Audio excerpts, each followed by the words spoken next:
Yes, finally, it's here, the Ryzen 4900HS. But will AMD's new chip have my floppy Ryzen to a solid state? You see what I did there? Ryzen. Yeah, that was a good one, wasn't it?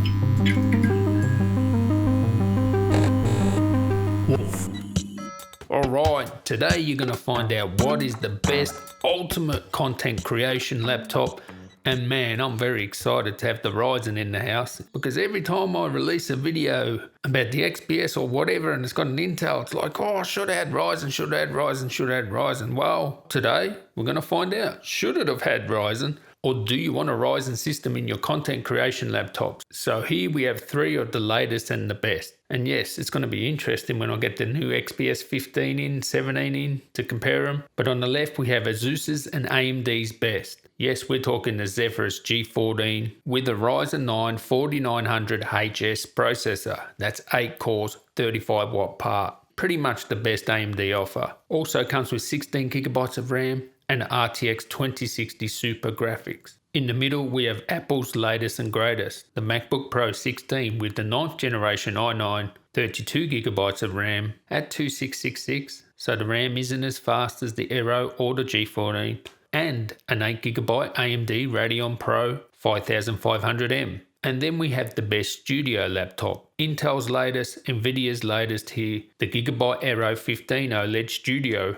This comes with Intel's latest 10th generation processors, the 10875H 8-core 45 watt part, 16 gigabytes of RAM, and Nvidia's latest RTX 2070 Max-Q Super. So at the moment with the new laptops, it doesn't get any better than these. Which one is going to be the best for content creation? The Ryzen, the MacBook Pro, or the latest Intel Nvidia with the Aero? I was so excited to do this shootout because I want to know. Because I do content creation. I want to know what's the fastest, and I get whatever's the fastest and the best. Now, if you listen to my comments, and because of the Ryzen's been killing it, with all the benchmarks and all these reviews, you'd think that the Ryzen would just be the fastest system for content creation, slam dunk. It's not like that, let me tell you.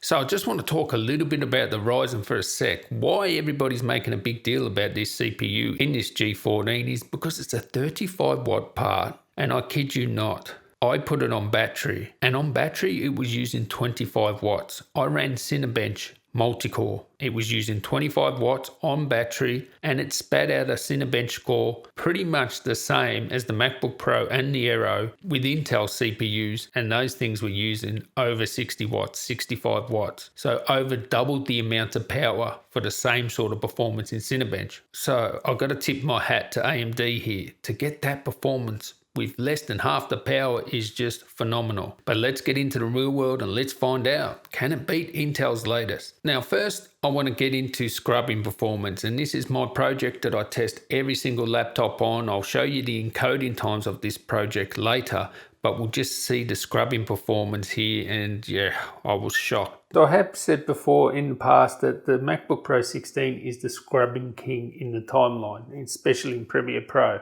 At least in Premiere Pro, should I say. Now, it does scrub like a beast. Now, someone actually told me it's because of the SSD speed. Well, I'm running this project now off a T5, so it's got nothing to do with an SSD speed. And have a look at the Scrub Master. Nothing scrubs like this. And also, you have that smooth trackpad that it's just, it feels connected and it feels like butter. It's just amazing scrubbing. Alright, so now let's try the scrubbing on this Aero 15, and straight away the trackpad isn't as good, but you can see there, it's not as smooth, is it? There's a bit of, yeah. I mean, the scrubbing's fine. It's one of the best scrubbing Windows laptops I had, but yeah, the combination of the trackpad and just not quite being as smooth, it's just, yeah, not quite as fast as, say, the Mac, but it is good. This is my project, 4K color correction LUT applied. And let's go, and you'll see, look, see, sometimes it even gets stuck. The scrubbing performance, look, see that? It just got stuck there, and watch. It lagged, right? Oh my God. So this for me is unusable with H.264 in the timeline. And the reason is you can see there, if you can see this graph, There's no GPU being used at all, obviously, to play back, and it's using the CPU. Now, with the, say, Aero or any Intel laptop, or well, not say MacBook Pro, but any other like PC, it's going to be using the Intel HD. But you can see there the scrubbing performance isn't very good, and this is only H.264 4K. It's like, yeah, I've been able to play that like forever on an Intel system. So if you look at that scrubbing performance, Mac just kills it. It's the scrub king. It scrubs like a desktop. It's just amazing. Nothing scrubs like the Mac. The Aero, it's good. It's nowhere near the Mac though. It's not like butter like the Mac. And the Zephyrus, that lagged the most. Now that's easy to explain with the Aero versus Zephyrus because the Aero is using Intel HD. So it gets better performance in the timeline, scrubs a bit better. The Ryzen system cannot do that. It uses the CPU with this, so that's why you're getting that little bit of lag there. The CPU maybe not bursting up quick enough. Now apparently Adobe are going to fix this and they're going to start using the GPU in the future. It's not in the next beta. The next beta is for only encoding H.264. So they've got to use the GPU in the timeline to help out the Ryzen system here because, yeah, at the moment with H.264 and H.265, as you'll see later, the scrubbing performance is not as good as the Intel systems. And with H.264 and H.265, yeah, I wouldn't recommend the Ryzen system at the moment the way the software stands. Well, at least in Premiere. Alright, so let's go into DaVinci. And DaVinci have a Blackmagic Raw speed test, and this speed test is designed to tell you how your system will perform in DaVinci Resolve. It tests your GPU, it tests your CPU. So in a lot of these tests, I'm going to have to actually explain to you why things are happening, because you're going to be shocked at what you think would be the fastest. Sometimes things can be explained very easily, and sometimes it's like, what? How is this possible? In this benchmark, you can see here, you would think that the Ryzen would be the king of this if we look at the CPU benchmark, and it's not. It gets the same playback as the Intel system in the Aero 15, but doesn't even come close to what the Intel system does with the MacBook Pro.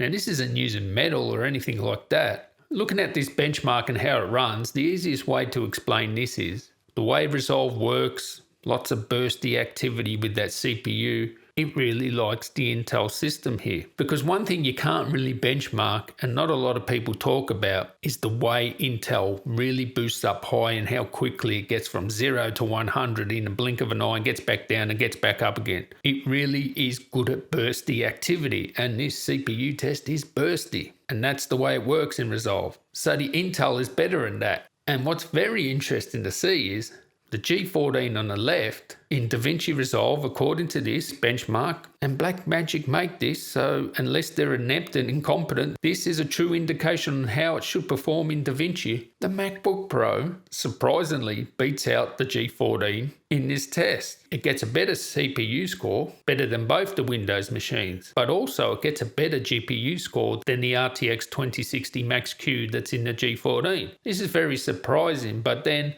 it's using metal, which is really optimized. So that just shows what optimization does. And of course, the Aero kills it here because it has the RTX 2070 Super. You can see the Aero in the middle with that 77 frames per second on the GPU. Yeah, it's going to really kill it with the GPU because it's got a better GPU. But I thought for sure the Ryzen would be killing it on the CPU, but no, it doesn't seem so in this test. Now, if we have a look at this DaVinci Resolve benchmark, and this tests all sorts of codecs, all different frame rates, all different bit rates, etc., it's going to be hard to see on the screens. So I will leave a link to this photo or graph in the description. I'll also leave a link to the CSVs. So basically the raw data on an Excel sort of sheet there. You can go through it yourself. But what you can see here is the orange line is the Ryzen system. The blue line is obviously the Intel of the Aero. Now, you cannot run this benchmark on a Mac, but as you saw before in the Blackmagic benchmark, it's going to be a good system for DaVinci. But overall here, what we're seeing here, if you look at the bottom graph, you can see the Aero 15 has a bit of a lead there,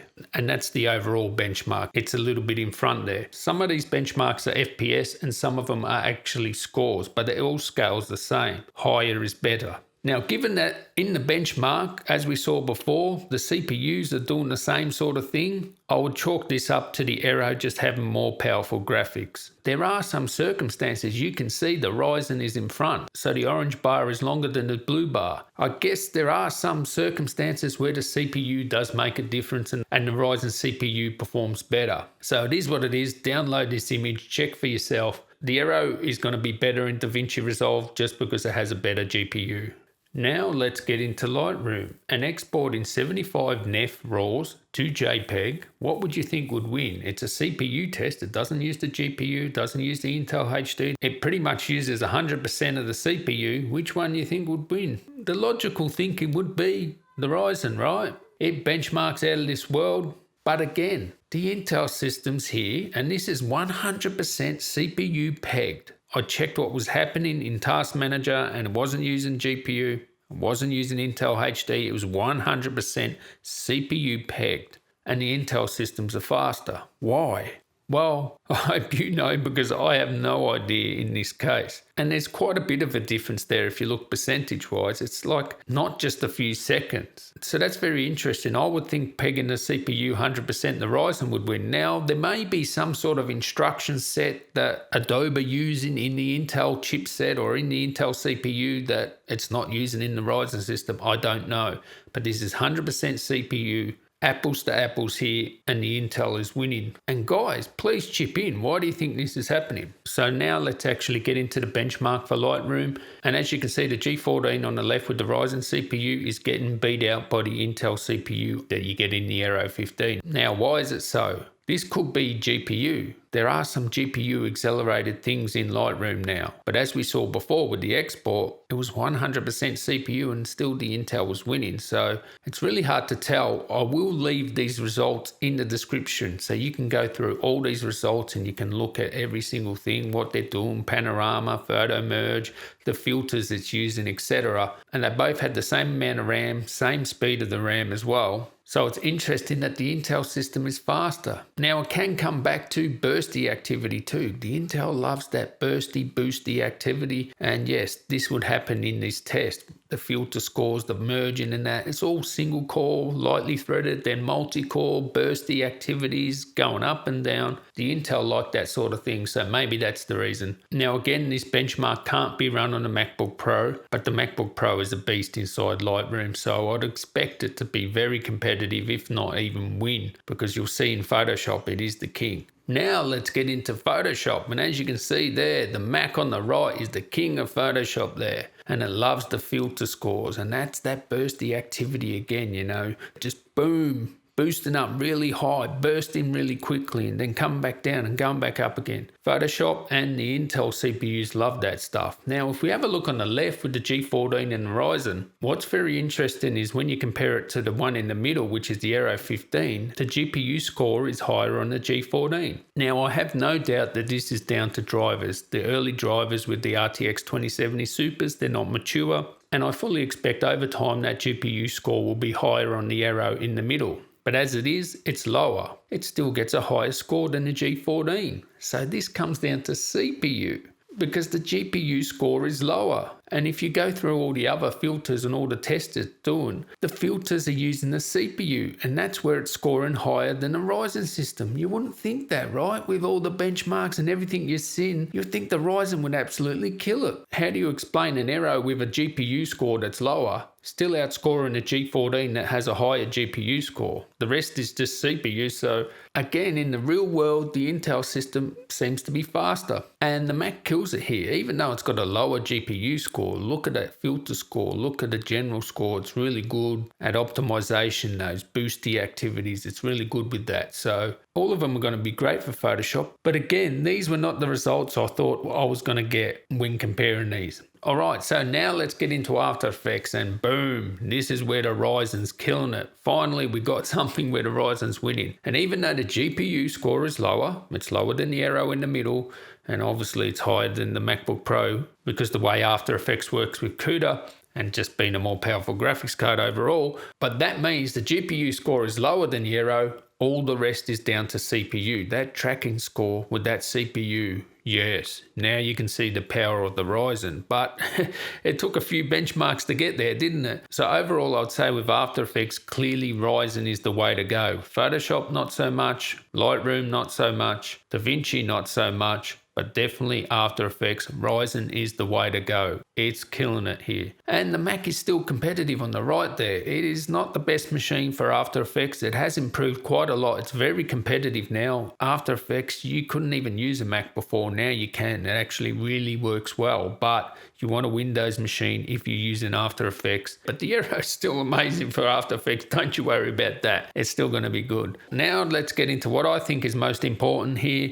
And that's video editing in Premiere Pro. At least for me, I'm a little bit selfish. You saw DaVinci. I think the GPU matters the most. But for Premiere Pro, you're going to want a good CPU and GPU. Why not start here for a win for Ryzen? Now, the reality is none of them are good for editing 8K Red RAW in Premiere. None of them. So you will drop frames. But as you can see here, the G14, the amount of frames it drops compared to the Intel systems, both on the MacBook Pro and the Aero 15, yes, quite a lot less, isn't it? 198 frames drop compared to, look, over 300. So that's the power of the Ryzen here. And this is CPU heavy 8K Red RAW. Now, none of them can even play it at half. They will still drop frames at half. The G14 will drop less frames and the Ryzen system will drop less frames at half resolution in the timeline. But they're all not good, even at half resolution, to edit Red RAW 8K. So what do you do in that situation? Well, of course, you export the Red RAW to ProRes, so it's going to be easier on your machine. And what you can see here is, oh, yes, again, the G14 is the king here. It's faster than the Aero, not by a great deal, but yes, it is faster than the Aero with the 10th generation Intel CPU. The MacBook Pro in Premiere, even though it's using the GPU to render this out, it is a little bit slower in Premiere. But if you go to Final Cut, you can see it's pretty much on par with the G14, although it is using a GPU to get there. But this shows you the CPU power of that G14. That being said, is it really that much faster than the Aero with the Intel system there? If I didn't mention before, this is all done in their most performance mode, their best performance mode. No, I did not unlock the wattage on the Aero. I can actually get more performance out of the Aero if I unlock the wattage and let it do over 62 watts. So yeah, I could probably get closer if I'd done that, but yeah, the Ryzen is the winner here by 1 second over the Mac. The Mac, yeah, that optimization of the metal, yeah, it's amazing. Now, once you export this 8K footage to ProRes 422, none of them could play it back at full without dropping frames. They would all drop frames. Now, the Mac, more often than not, could play the whole clip. So the Mac performs better with the ProRes. You would expect that. It's an Apple sort of thing. So on the G14, it would stutter. I don't know why. Just, yeah, I think it's that boosting up. I reckon it could play it back fully, but it's just when you press the space bar, it's just doesn't boost quick enough or something. And it drops those frames at the start, and the Aero 15 can nearly play back sometimes. But yeah, they're relatively the same when it's ProRes. I'll give the win to the Mac there, just playing back that ProRes a bit easier. Now let's get into H.265 and 6K footage. That's from my Panasonic S1H. It's at 200 megabits per second. To cut a long story short, the G14 cannot even play it back at 1/8. It's just unusable in the G14 with that Ryzen system. Now, the reason why, this is pretty easy to tell you why this happens. With the Aero 15, it will still drop frames playing their 6K content. Sometimes it can play back, but most of the time it will drop frames. It will be using the Intel HD to decode that in the timeline and play it back. So it is much better than the Ryzen system just because it has that Intel HD and it can play it back. The Mac can not only play that 6K content H.265 back, it can play it back with a LUT applied and color correction. And now it uses the GPU to do this, but amazing performance. Like H.265, the Mac, or the, well, I guess it's an Intel system, you can say that is the winner here without a shadow of a doubt. Now, will Premiere release updates where they use the GPU for H.265 encoding? Who knows? We don't do things on the promise of what they might do. We know we're doing it with H.264 when it comes to encoding. Eventually, they might do it in the timeline with H.264 as well. And when it comes to playback, I'm not going to tell you in the future it's going to happen. Who knows when it's going to happen? So basically, H.265, well, at least this 6K I'm getting out of my camera, it's unplayable on the G14. and you're going to have to convert it to something else or whatever. Yeah, nah, it's just unusable. But what about exporting it? Let's export it and have a look here. Now, the Ryzen cannot use hardware encoding with this. It has to use the CPU to encode. So you think, oh, well, that's okay. The other ones are using hardware acceleration. Well, they should be faster, and they are faster. They're quite a bit faster, actually. MacBook Pro's killing it here in Final Cut or Premiere. Yes, it's using some hardware encoding there, and the Aero 15 is using the Intel GPU to do this as well. So the hardware encoding, 2 minutes and 8 versus 2 minutes 40. So you think, well, let's change it to software encoding. That's in the bracket so that it's equal between the G14 and the Aero 15, and then you'd think it'd be even, right? Wrong. This is basically 100% CPU test, or mostly CPU, because it's software encoding, it's not using hardware encoding, and still the Aero 15 was faster. I don't know why. This is mainly a CPU test, and I would expect the Ryzen to be faster. Don't know what's happening here. Is it using some instruction sets in the Intel, or maybe in software encoding there is a little bit of low level Intel HD or GPU? Who knows? But as it stands right now, doesn't matter if you're software encode or hardware encode, the Aero 15 will be faster than the G14, and the Macs just clean up here. No doubt about it. So now let's get into the render performance of my famous sample project that I've tested friggin' every laptop on. And there you can see, boom, the Zephyrus is on top, sort of, because on the right-hand side is the software encoding performance. In the middle, in the brackets, is hardware encoding. You cannot hardware encode with the Zephyrus because the Ryzen system does not have Intel HD, so you can't get those super fast hardware encoding speeds in the middle in the brackets. Now, most people use hardware encoding, so this is, not ideal, but when it comes to CPU, you can see there it is the fastest on the software encoding on the right. Now, of course, the Aero can get faster if I release the cap. So if I let it use 100 watts, it'll be able to, get a faster speed and maybe match the Ryzen. But yeah, using double the amount of power. Now, if you have a look at those hardware encoding in the middle, I downloaded the beta version of Premiere, and yes, 2 minutes and 47 seconds. That's how long it takes using GPU encoding with the Ryzen system. But the thing is here, once they have GPU encoding with H.264 in Premiere, every laptop gets the same benefit, right? It goes to the GPU. So at the moment, as it stands now, if you want that super fast hardware encoding, you have to have an Intel system, MacBook Pro, Aero, whatever. And if you want to use software encoding, yes, the Zephyrus here shows the power of that CPU. It is quite a bit faster there. So, and of course, it's going to use less power doing that.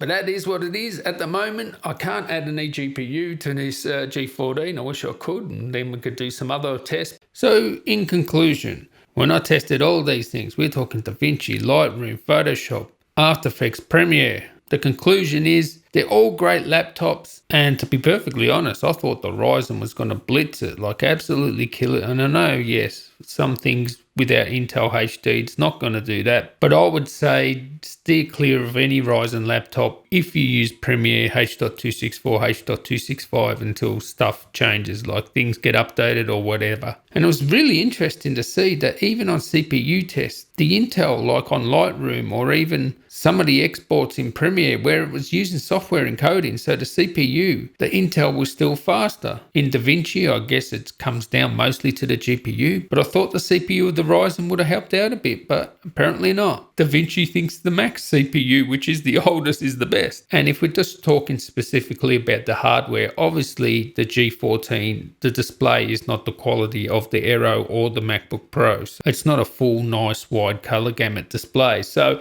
in summary, I still think you're better off, unless you use an After Effects, sticking with an Intel system. Whether you get the extra GPU options with the Intel system at the moment, or you just want the best performance in Premiere, Lightroom, DaVinci, and Photoshop, it still seems like Intel is the fastest machines in these scenarios. So anyway, that was a lot of testing. Anyway, I'll catch you in the next one. We'll see what happens in the future. Be very interesting with software updates. Things will get optimized. We'll have to do this again sometime. So anyway, that's how it is right now. Catch you in the next one. Tally ho.